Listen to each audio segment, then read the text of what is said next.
Hello everyone, class 11th का एक important topic speed of longitudinal wave. Okay, chapter 14 का ये इम्पॉर्टेंट टॉपिक है।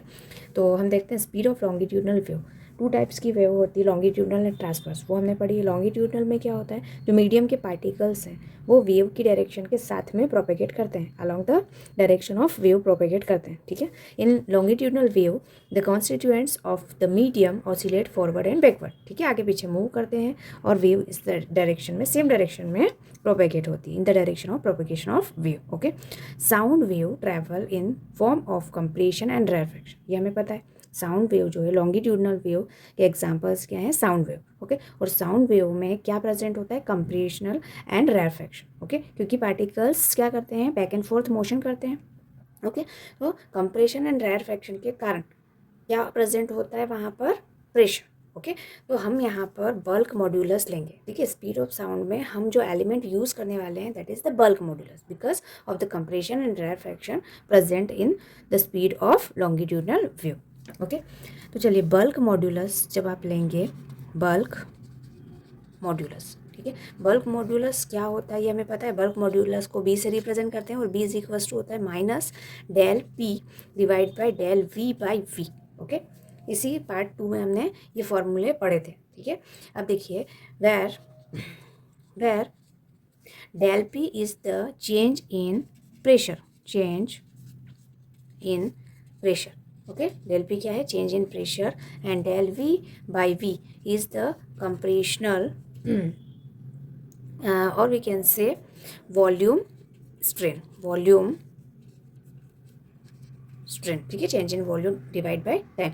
बी का जो यूनिट होगा वो प्रेशर के यूनिट के बराबर ही होगा। ठीक है, क्योंकि जो प्रेशर डिवाइड बाय वॉल्यूम। ठीक है, सो वॉल्यूम यहाँ पे वॉल्यूम, वॉल्यूम से वॉल्यूम कैंसिल, स्ट्रेन का कोई यूनिट नहीं होता है, हमें पता है।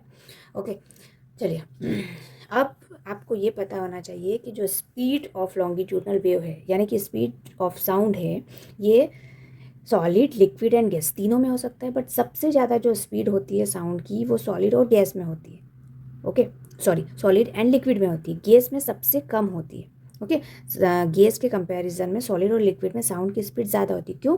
क्योंकि हम सॉलिड और लिक्विड को गैस की तरह कंप्रेस नहीं कर सकते, कंप्रेस करने के लिए ज़्यादा डिफ़िकल्टीज होती है। ठीक है, और कंप्रेस नहीं कर सकते, इसका मतलब क्या है, बल्क मॉड्यूलस इनका ज़्यादा है। ओके, बल्क मॉड्यूलस इनका ज़्यादा है, तो अब हम स्पीड इसकी फाइंड करेंगे। तो एक्चुअली में जो स्पीड है वो रिलेवेंट टू चीज़ों पे डिपेंड करती है। First one is bulk modulus, okay, and second one is mass density.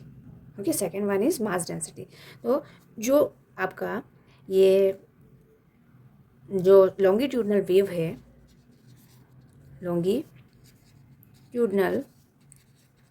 Wave, या फिर आप साउंड वेव भी कह सकते हैं, sound wave is relevant to this relation. Okay, अब ये जो रिलेशन है ये है बी मतलब bulk modulus divide by rho density.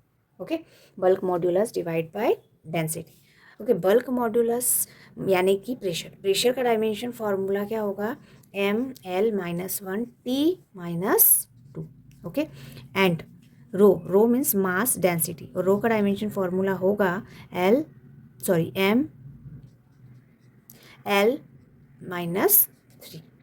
Okay, B is the bulk modulus, where B is the bulk modulus and rho is the mass density। Okay, यहाँ पे generally हम वॉल्यूम ही कंसिडर करेंगे, क्योंकि एयर के जो पार्टिकल्स हैं उनका विद रिस्पेक्ट टू हम वॉल्यूम सारी चीज़ें फाइंड करते हैं।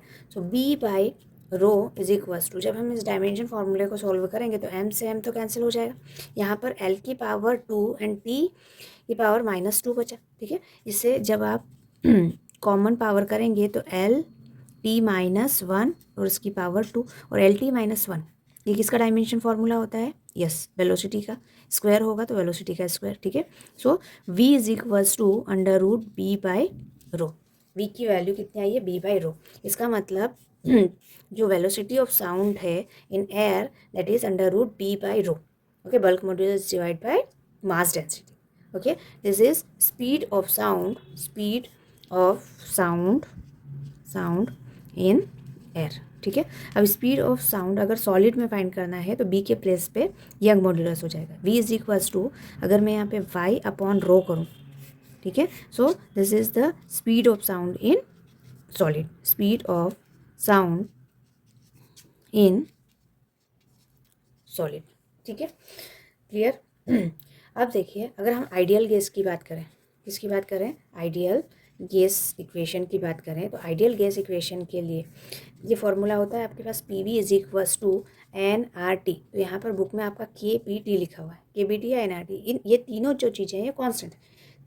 एन का मतलब क्या होता है, number of molecules in volume V, K B is the Boltzmann constant, T is the temperature, okay. अगर आप आइसोथर्मल प्रोसेस लेते हैं, कौन सी process, isothermal process, isothermal process में क्या होता है, टेम्परेचर कांस्टेंट रहता है, ठीक है, क्या कांस्टेंट रहता है, temperature is constant, okay, temperature constant. तो यहाँ पर P V is equals to, ये पूरा जो टर्म है ये कांस्टेंट हो गया आपका, ठीक है, ये कांस्टेंट है। तो आप अगर डिफ्रेंशिएट करेंगे इस इक्वेशन को तो ये हो जाएगा, ये टू फंक्शंस हो गए, ठीक है। तो first function as it is, second function का differentiation, and second as it is first का डिफ्रेंशिएशन, और कांस्टेंट का डिफ्रेंशिएशन क्या होता है, 0, ठीक है।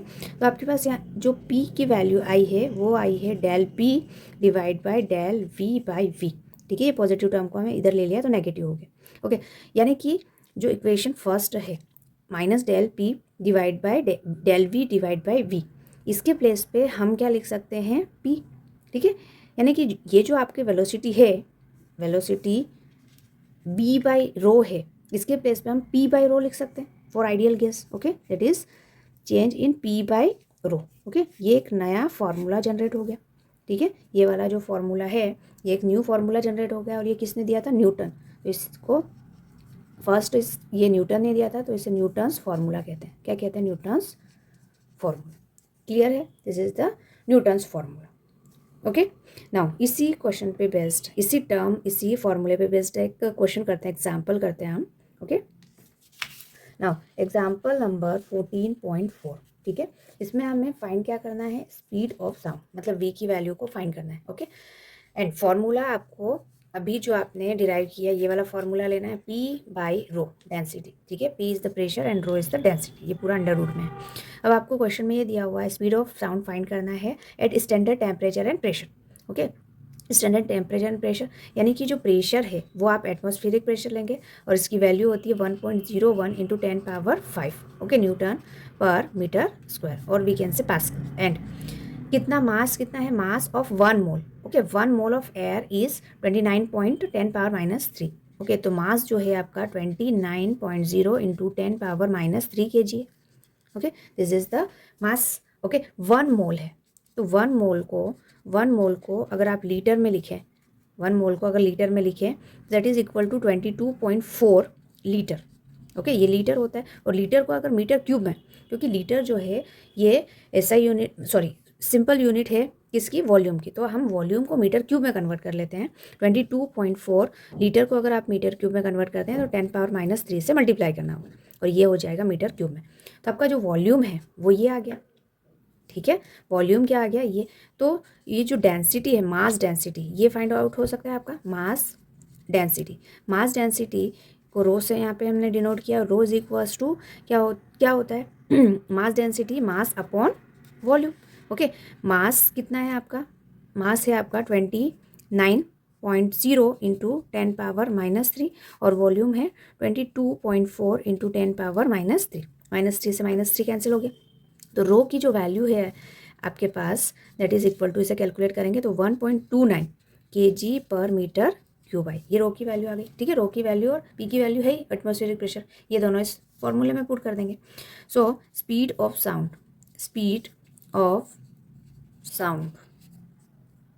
Okay in air at STP, standard temperature and pressure पे स्पीड ऑफ साउंड कितना आ जाएगा, v is equals to p by rho, okay. Values put करिए, p की वैल्यू है 1.01 into 10⁵ and divide by 1.29, okay, yes. तो वेलोसिटी आपका आ जाएगा 280 मीटर/सेकेंड।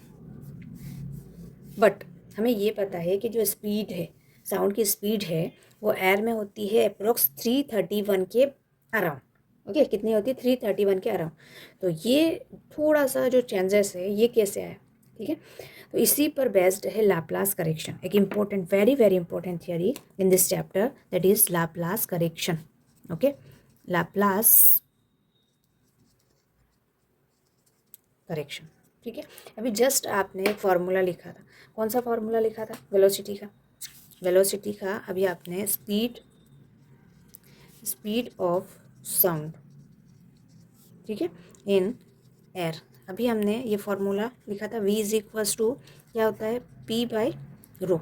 और ये किसके लिए लिया था हमने? आइजोथर्मल के लिए, आइजोथर्मल प्रोसेस में, ठीक है। बट यहाँ पर हुआ क्या कि ये जो स्पीड ऑफ साउंड है ये थोड़ा सा डिक्रीज हुआ, ठीक है। तो यहाँ कुछ ना कुछ एलिमेंट की कमी हुई होगी, ठीक है। तो हम क्या करते हैं, अब हम एडियाबैटिक प्रोसेस लेते हैं for an adiabatic process. Adiabatic process के लिए क्या होगा? आपका formula P V gamma is equal to constant, ठीक है। P V gamma is equal to constant. Again आप इससे डिफ्रेंशिएट करेंगे, देन पी, ठीक है, first function as it is, second function का डिफ्रेंशिएशन, तो ये गामा आगे आ जाएगा एंड वी की पावर हो जाएगा गामा -1 एंड वी का del V plus second function as it is V की power gamma and del P, और कॉन्स्टेंट का इंटीग्रेशन डिफ्रेंशिएशन 0 होता है। ओके, ये वैल्यू को आप उस साइड ले जाएंगे। सो पी वी की पावर, देखो यहाँ पर वी की पावर गामा और वी की पावर -1, वी की पावर -1 हो गया, और ये गामा एज इट इज़, यहाँ del V as it is, plus का इधर जाएगा तो माइनस में V gamma and del P.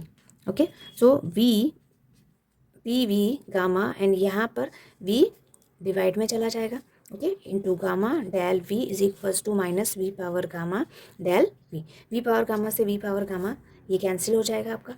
Okay, तो आपका जो प्रेशर एंड गामा का जो मल्टीप्लिकेशन है वो आएगा minus del P and divide by del V by V. Del V by V को मैंने यहाँ पर डिवाइड कर दिया, ठीक है। और यही जो है आपका बल्क मॉड्यूलस होता है, ठीक है। बल्क मॉड्यूलस के प्लेस पे हमने ये फार्मूला लिखा था, ठीक है। यानी कि इस फार्मूले में, या फिर ये जो आपने फार्मूला लिखा था v is equals to B by rho, इस फार्मूले में हम b के प्लेस पे फिर अगेन p नहीं, अब p गामा रखना है आपको, ठीक है। So speed of sound with correction, ठीक है। यहाँ पे हो जाएगा in air v is equals to p gamma divide by rho.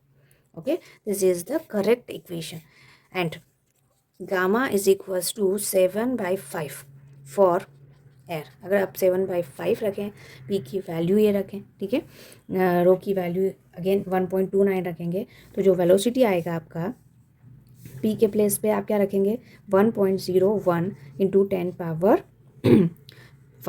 Okay pascal, and gamma के प्लेस पे आपको 7/5 रखना है, रो के प्लेस पे 1.29 kg/m³ रखना है, ठीक है। सभी वैल्यूज़ रखेंगे तो वेलोसिटी का जो वैल्यू है that is equals to 331.3 metre per second and that is the correct value. तो लाप्लास ने इस इक्वेशन को थोड़ा सा मॉडिफाई करके गामा को मल्टीप्लाई कर दिया बस, ठीक है।